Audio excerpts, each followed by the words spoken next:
Early in the morning, Anna is awakened by her son Jane appearing on her bed. He wants to go diving in the pool with her, but she reminds him she has to work and he is kindergarten. At that moment Anna hears some very loud thunder, so she goes to the window to take a look. It's raining pretty heavily and the street is starting to fill with water, but Anna thinks it's not bad enough to cancel her routine yet. She starts making breakfast and has to deal with Jane's annoying mischief. Her mother calls her to check on the situation, but Anna assures her she'll be fine. While cooking, Anna hears a weird water noise and thinks it comes from the bathroom. When she turns around, she's shocked to see water all over her floor. The city is flooded to the point that the water has reached her apartment window. An announcement from the management office says that the floodwaters have reached the second floor in 7 of the buildings, and the third floor in another 3. All affected residents must evacuate to the upper floors, but the elevators are out of service. Jane keeps excitedly talking too loudly and asking to play, so Anna finally snaps and puts him on top of the table while scolding him for not obeying. Then she starts packing while noticing that the water is starting to cover her legs. At that moment she gets a call from a security agent from her company, who tells her he's on his way to rescue her. He doesn't want her to lose time packing. He just wants her to go upstairs with Jane. Suddenly the call ends and power goes out in the building. Anna grabs a small bag to put Jane's medicine in, then she runs to search for him. He's upset and hiding in a closet, so she apologizes for yelling at him and convinces him to come out by offering a piggy ride. When they leave the apartment, they find all their neighbors leaving their homes with suitcases. Anna dodges them as she runs down the corridor, wanting to reach the stairs as fast as possible. Unfortunately, she finds a big crowd blocking the stairs that won't move. A desperate Anna runs to the opposite side of the corridor, seeing all the buildings nearby in the same situation as hers. She reaches the emergency stairs and starts going up. Jane sees people swimming in the water, so Anna sings to distract him. After going up a couple of floors, Anna is devastated to find the stairs blocked by a bunch of stuff. She puts Jane down and starts climbing over the things, but her feet slip and she almost falls. Anna manages to hold on. However, seeing the dead bodies in the water makes her realize how dangerous it is, so she decides to go back. As they walk down the corridor on another floor, a bunch of people enter some of the apartments to use the bathroom. Anna hears her name and sees the security agent nearby looking for her. She wants to run to him, but at that moment she notices that Jane has followed the crowd into an apartment. Making her way inside, Anna desperately looks for her son only to freeze when she sees a huge wave coming at the window. This triggers a memory of her being trapped in a car underwater with her husband Gawan. The wave breaks the window and hits several people as it floods the apartment. Anna loses her bag and tries to swim toward it to retrieve it, but the bag floats away through the broken window and she needs to breathe. There's a small gap between the water and the ceiling, so Anna takes a deep breath before diving back in to search for Jane. In another room, she finds her son's unconscious body and quickly grabs him before rushing to the door. No matter how hard she tries, it won't open, and she passes out too. At that moment, security agent Joe opens the door and wakes Anna up before helping her leave the apartment. They swim to the surface and climb over the balcony railing to return to the corridor. Then Joe does CPR to successfully awaken Jane, who cries as he clings to her mother. Joe films them and sends a report to the company confirming that their lead researcher is fine. Afterward, the trio gets moving and Jane admits that the water makes him think of the time his dad drowned in the car. As they make their way upstairs, Joe tells them that a company chopper is on its way. He also explains that 3 hours ago an asteroid hit Antarctica, so all the melted ice is coming north with the seawater. The government knew the asteroid was coming and didn't say anything because they couldn't stop it, which means humanity ends today. Anna can't believe what she's hearing, so Joe informs her that her company is more than just an AI development lab. Her work has actually been to create a new human race. 2 people have been working on the emotion engine, Anna and her boss, who died in the flood with her child. Anna tries to explain that the emotion engine was still in the testing phase, but Joe doesn't care. The other teams have already finished their missions. There are human-like bodies that were given intelligence and the ability to reproduce, so they only need emotions. The conversation is interrupted by Jane saying he needs to poop, so they rush to the nearest apartment to use the bathroom. Anna takes the chance to borrow Joe's phone to call her mother and tell her she loves her. Suddenly they hear a noise in the walls and the gas pipe in the kitchen explodes. Gas starts filling the apartment, so the trio runs outside. The other apartments are blowing up and the flames start to spread on both sides of the corridor. Joe stands on the balcony railing to climb to the next floor, then Anna tries to hand Jane to him. However, the kid struggles in her arms because he doesn't want to let go of her, causing her to fall into the water. After remembering the car accident again, Anna manages to reach the surface and hold on to a sign. Then she swims back to the building and hears a child named Jisoo crying for help inside the elevator. Anna tries to open the doors with her hands to no avail, so she rushes to the next floor to try to find a tool. At that moment she sees some looters coming out of an apartment while talking about attacking people, so she runs downstairs in fear. Anna tries to open the elevator again, but now the water covers most of it, and Jisoo doesn't answer anymore. A huge wave then hits the building and Anna ends up underwater again. She remembers breaking the car window and Gawan telling her to swim ahead while he took Jane. However, Gawan collapsed and couldn't swim anymore, so he handed their son to her and made them leave without him. In the present, Anna resurfaces on the stairs and rushes to reunite with Jane and Hee-jo.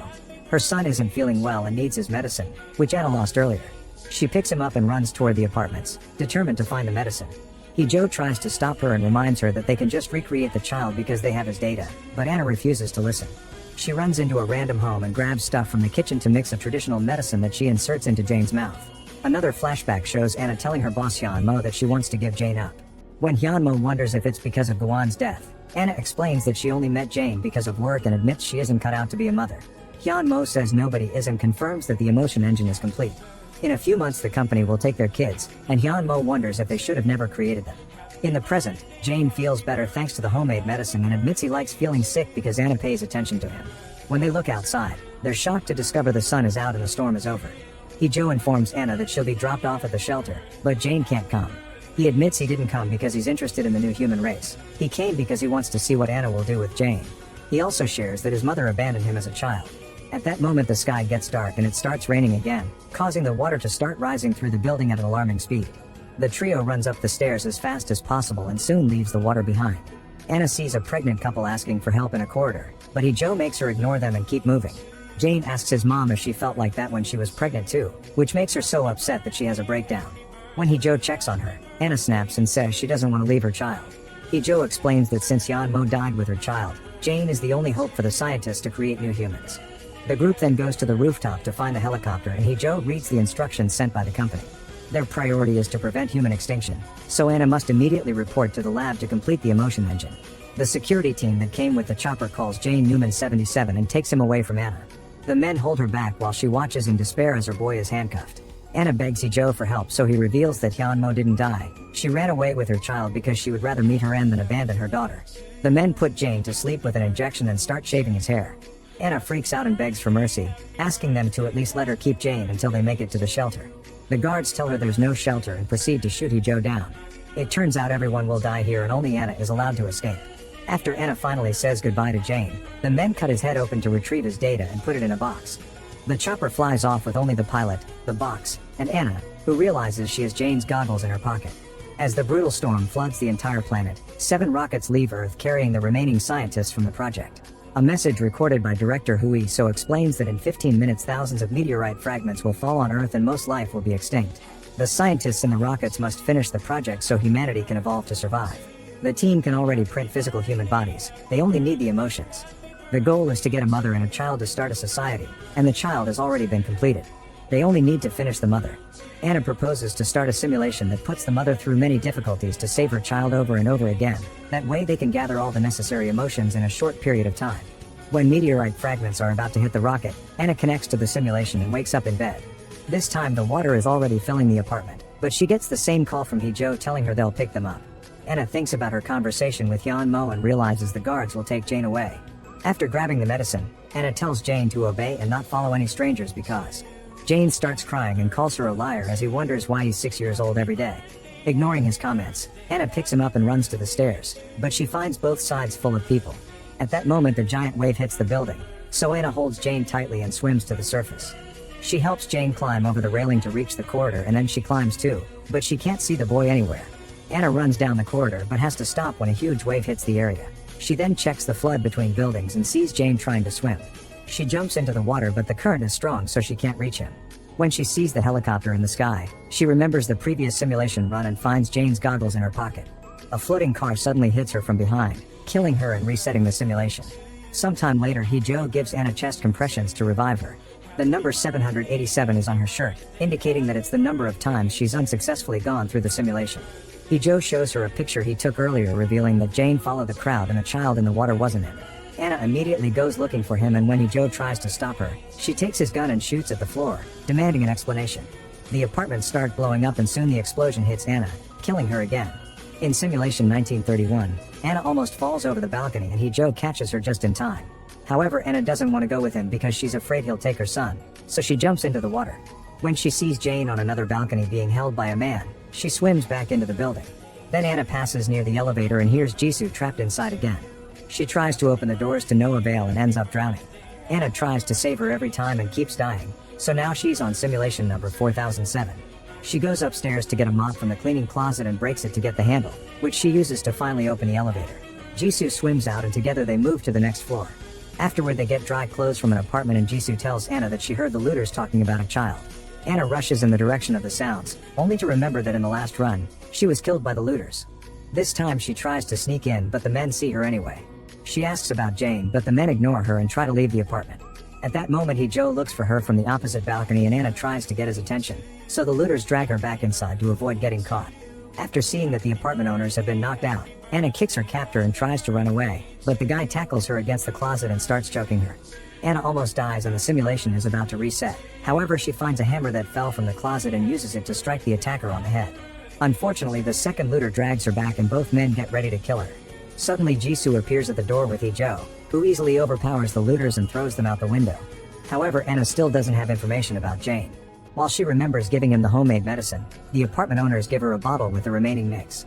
Anna tells Jisoo to come with her because this apartment will get flooded soon, but Jisoo explains that these are her grandparents and chooses to stay with them.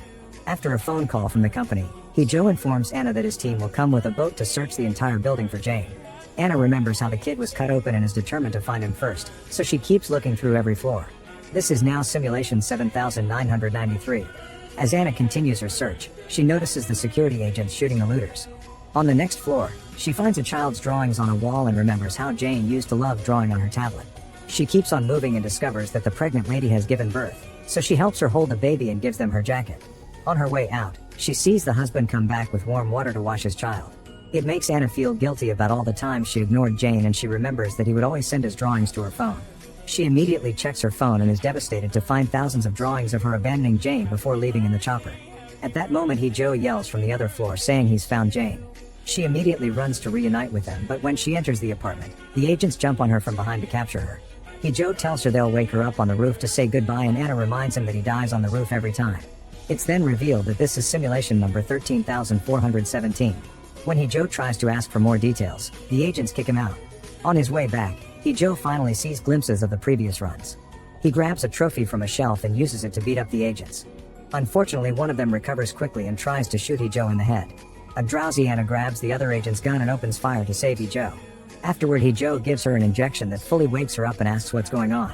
Anna tells him the full story, explaining she fails to save Jane every time. She also reveals they've had this conversation a few times and they've even tried to fight the agents together, but they were killed in every run. Anna is afraid that Jane doesn't want to see her, but Hee-jo thinks the boy is actually waiting for her. In simulation 21,499, Anna and Hee-jo are caught in a firefight with the agents again. Hee-jo wants to try something different, so they climb out the window to make it to another floor. As they run through the corridors, Hee-jo fights an agent hand-to-hand and volunteers to stay as a distraction so Anna can keep looking for her son. Anna runs into an empty apartment and more agents jump on her to capture her before a huge wave crashes through the window and throws them all back.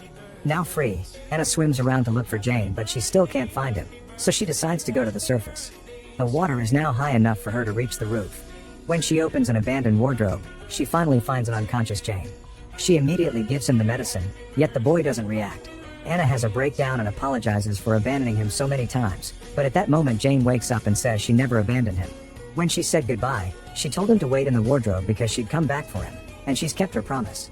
At the same time, it's revealed that the meteorites hit the rocket with Anna and severely wounded her. Before dying, she asked the director to use her mind for the simulation so she could be with Jane again. The scientists extracted her memories and uploaded them to their system, hoping this could help humanity. On the roof, the agents are approaching and a huge wave is about to cover the building. Anna gives Jane his goggles and tells him to swim, so he jumps into the water while the agents capture his mother. Another flashback shows that Jane and Hyun Mo's kid were babies printed by the company to develop the child AI, which explains why the agents insisted they could be left behind. They only needed the data to move on.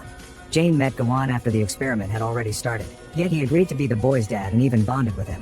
When Gawon died, his death impacted both Anna and Jane. In the present, the simulation is about to reset. Anna manages to free herself from the agent's grasp and jumps into the flood to join her son.